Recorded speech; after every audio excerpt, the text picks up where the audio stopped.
Good morning everyone. I am Dr. Parmesha, Department of Botany, St. Joseph's University, Bengaluru. Welcome to the Botany Open Elective course Gardening and Landscaping Technology. When it comes to garden, so we discuss every garden is made up of a variety of physical components, okay, combined together to form a garden with style. Of course, so plant component, okay, apart from that, we have other physical component. So those are like have their own names, style, structure, and function, okay. Why we are using the physical components in the garden apart from plants? Because so they have their own styles, they have their structure and function. That's why the gardener or designer will determine what to include and how to combine them. So based on what the main goal or theme for the particular garden or landscape. Okay, so this is important aspects. Uh, Maybe if I'm giving so a couple of plants and non-plant components, okay, like some physical structures. So maybe I can ask you to arrange and made your own garden. So you might use different structure. Okay, so use some different plants in different areas. You can make terrain. You can construct walls, and each one has their own different ideas. Okay, and different themes. So based on the themes and goals, the gardens will be created. There are two major components, living components and non-living components. Okay, so our living elements are non-living elements, our plant components are non-plant components. Okay, so these are two important things.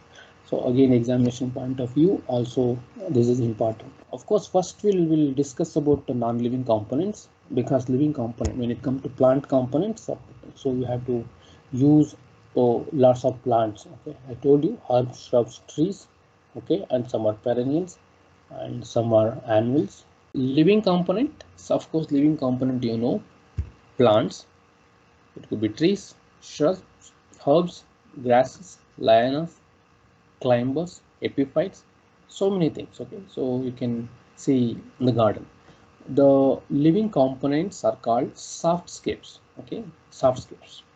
The non-living components we call as a hardscapes. Okay, so hardscape. Okay, again, so remember softscapes and hardscape.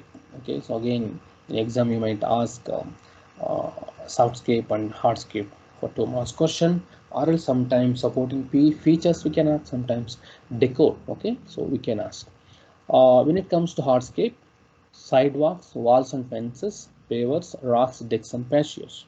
So yeah, some of you already mentioned.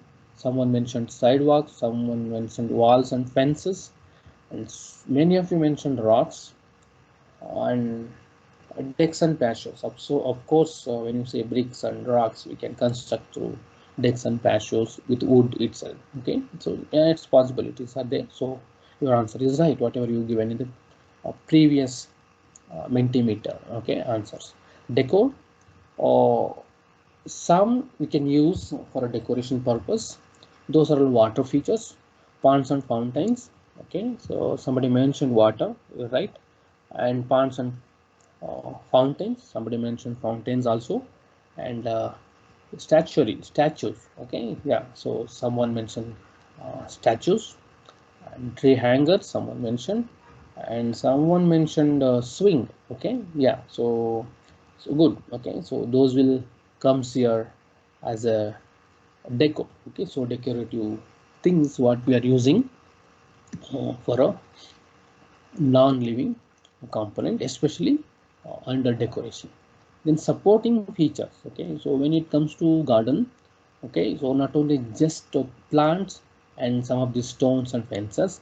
Additionally, so we can also keep bird houses, beehives, or bee honeybee box, feeders, and tree houses and trellis. Okay, so these are all again we are using for a purpose of beautifying for the garden. Okay, as a supportive features. Okay, when it comes to non-living components, okay, hardscape, decor and supporting features. Okay, so under this, so there are so many things. Okay, so we're going to learn all these one by one. Okay, so what are these hardscape, what is this decorative things, what is the supportive features. Okay, every garden has a social, ecological and economic value. Okay, So is it meeting? Is that birdhouse or beehive, feeder, tree house or trellis will meet? Okay, so one of these, like either it has ecological value, or it has economic value, or it has a social value. Okay, sometimes they meet only one, sometimes they meet two, sometimes they meet all three. Okay, so we're going to see so all these things. So in terms of living components, we call it as a softscapes or plant trees, shrubs and herbs. So I'll not talk about this now. So even next class we're going to talk about some other components like what you mentioned, okay, fertilizers or manures, and the greenhouses, okay, those things we'll discuss. So once we complete all this, then we'll move to the plants part. Okay, so then after we studying about plants, then we can go to propagation technique. Okay, how to propagate these plants. Okay, so this garden plants, again we have various techniques. We're going to learn those tools and techniques. Okay, so that's how. So it has to go in sequence. Okay, so first you have to learn, okay, from history, then different types of gardens, then non-living things, then living things, then propagation technique, then what media we are using. Okay, so then plants. Okay, uh, this is how. Okay, so this is how it's structured. So there will be a link between so one component to other component. Okay, so yeah, let's see. So now one by one, hardscape. Okay, so first one is a hardscape. So what is a hardscape? Hardscape refers to items that are permanent and do not break down. Okay, so these are all, majority of them are permanent structure, and they do not break down, and it has many uses and comes in forms adapted to those users. Okay, so hardscape. So if you have seen many gardens, and some of you already mentioned, okay, on physical, okay, structure, okay, physical structure, and it's a non-plant component or non-living element. So you have mentioned one or the other thing, whatever comes under this hardscape. Okay, uh, why they are hardscape? Because they are permanent and they do not break down unless if you break. Okay, so they'll be there for a long time. So they have a benefits, okay, and aesthetic value. What are those? Edging between plants and grasses. The edging, whatever we construct between plants and grasses, those are also comes under hardscape. Walls and fences. Sometimes you can have live fences. Sometimes you can have hard fences, like made out of metal, wood, cement. Okay, bricks, those things. Walls and fences comes under again hardscape. Walkways and driveways. Okay, so relatively small and big gardens. Some have a driveways, very big garden.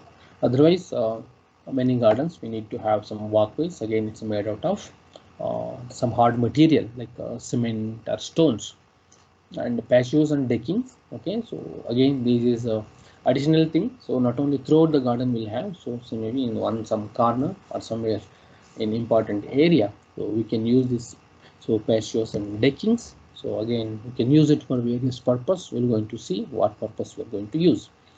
And structures like gazebos, so gazebos and seating. Okay, so we'll see so what are these uh, so gazebos and seating.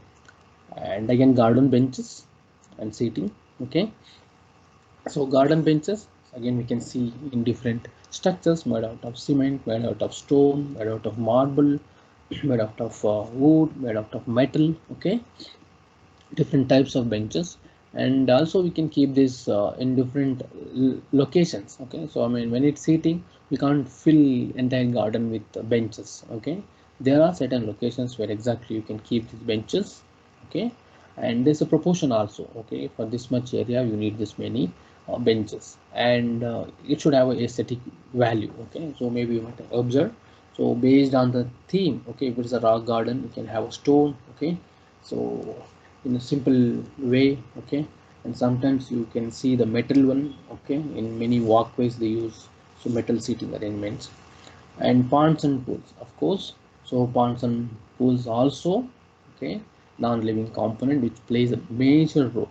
Okay, so in terms of amusement, in terms of aesthetic value, in terms of ecological value. Okay, so we'll talk about those things when it comes to when you discuss individually. So we'll go one by one now. Okay, I mean, having water in the garden, okay, is not just for plants, even other, okay, functions, okay, they can play in the garden. So we'll see what function they will play. So let's start one by one. Okay, so what exactly these will do in the garden. Okay, as I mentioned, hardscape. Okay, rocks are important.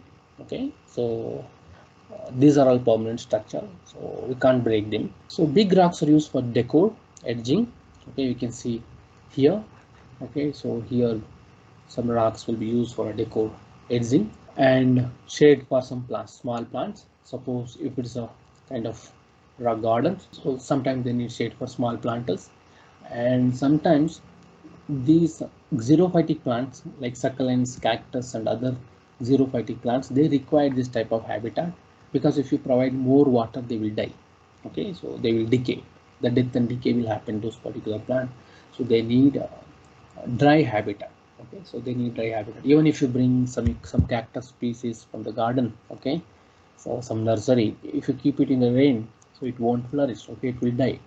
It's okay, so that time you have to keep that inside or where there is no much water, and that's how the rocks are playing a major role.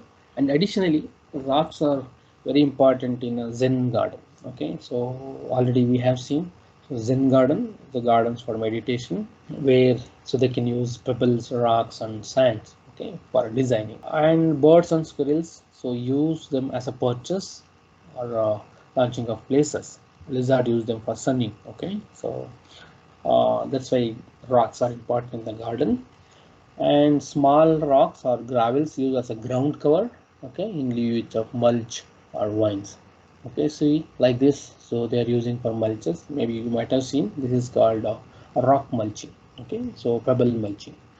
So mulching is just covering that place. It will give not only the aesthetic value, so but also avoid erosion of soil in that area and avoid weeds. So that's why as an hardscape, so rocks are playing major role.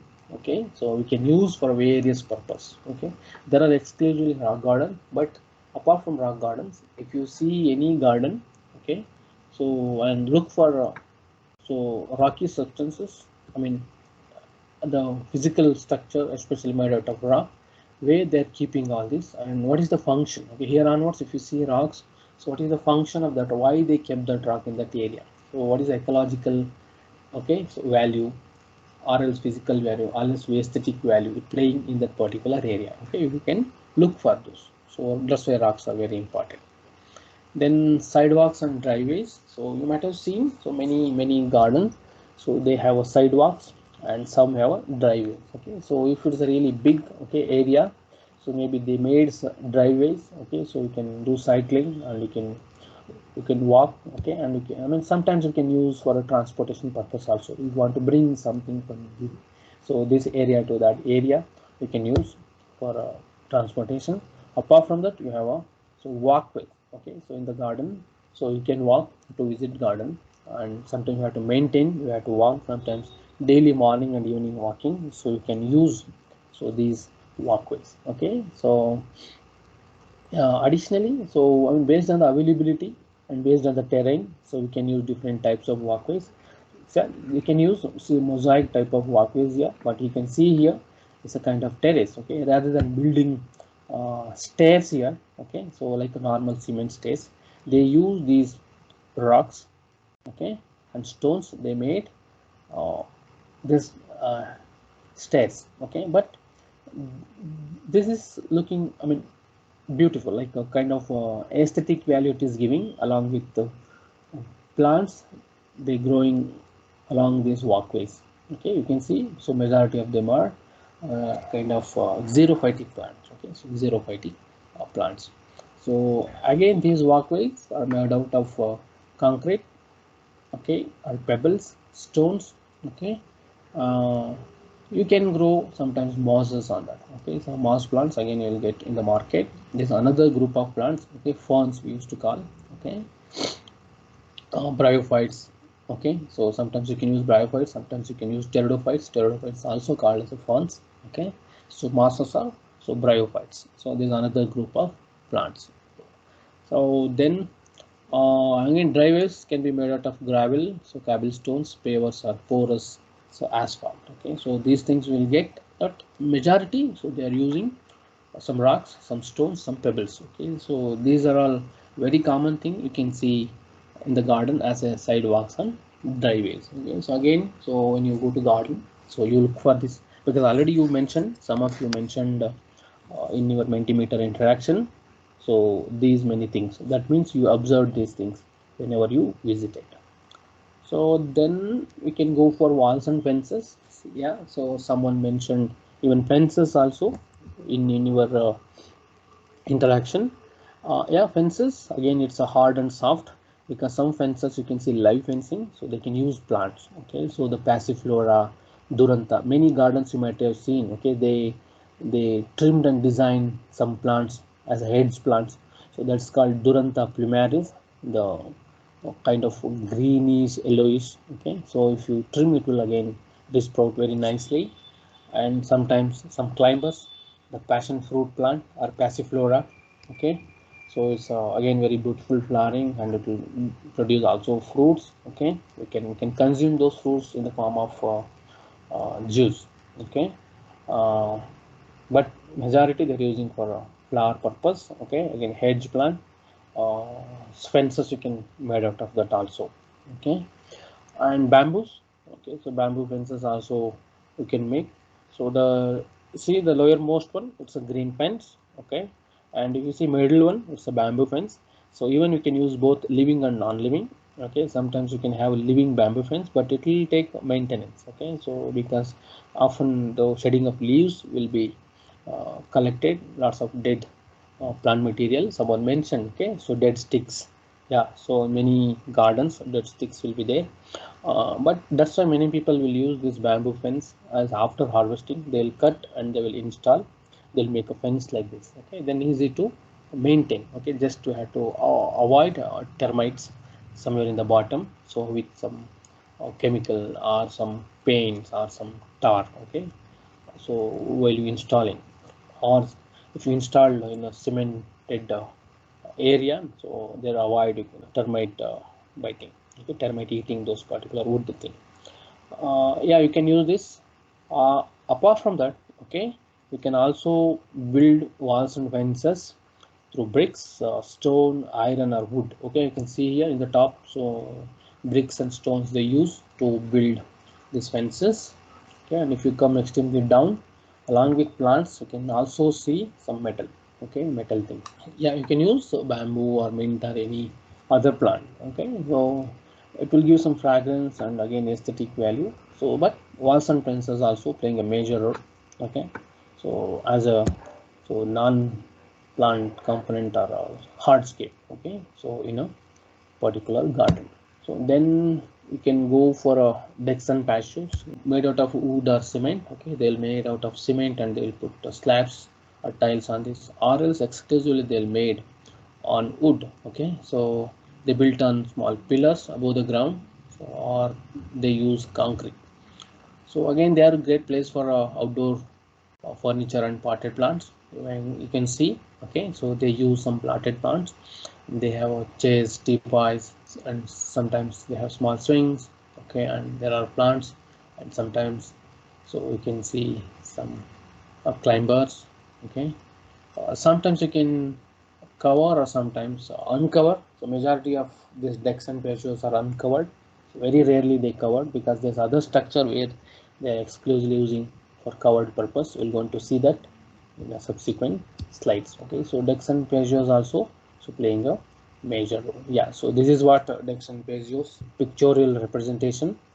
So if you build something like this, it's really beautiful to spend their free time, and it's a additional okay extent of the house. They use this for various purpose. So then uh, gazebos and seating.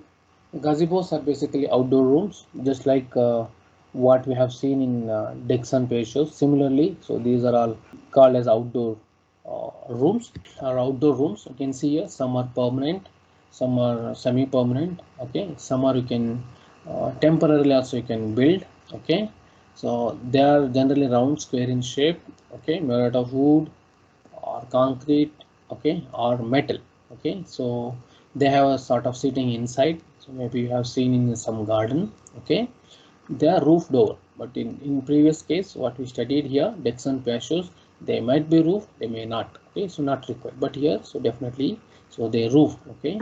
So they have inside, okay, the wooden benches, tables, teapots, and sometimes they have swing too, okay. So this is how so people used to spend, okay. So these are all kind of semi protected and cave like effect they are giving, and it will protect from sun, rain too, okay. But they can spend their time in the garden, so in this gazebo sitting, okay. So you might have seen so different types, so in many places you can see the swings, okay. But in some, if you visited some resorts, they have this type of gazebos. And ponds and pools, okay. So ponds and pools also very important. If you have a small pool or ponds in your garden extend to your house, yeah, you can use it for recreation purpose, okay. So you see here children used to play in the ponds or in the pools. And additionally their habitat for aquatic plants, see here, so lots of aquatic plants are present, so like your nilambu or lotus, okay, any other hydrophytes, you can grow them, okay. So that's give additional beauty. And also it's a place for ornamental fishes. People used to grow ornamental fishes like koi, catfish, goldfish, and sometimes guppies, okay. See here, if you have some small ponds and pools in your garden, you can grow those fishes, okay. So it will increase your knowledge. Of course you can protect them, okay. So sometimes you can give habitat for those fishes and plants. And additionally, if you have a garden, okay, you can catch rainwater during rainy season.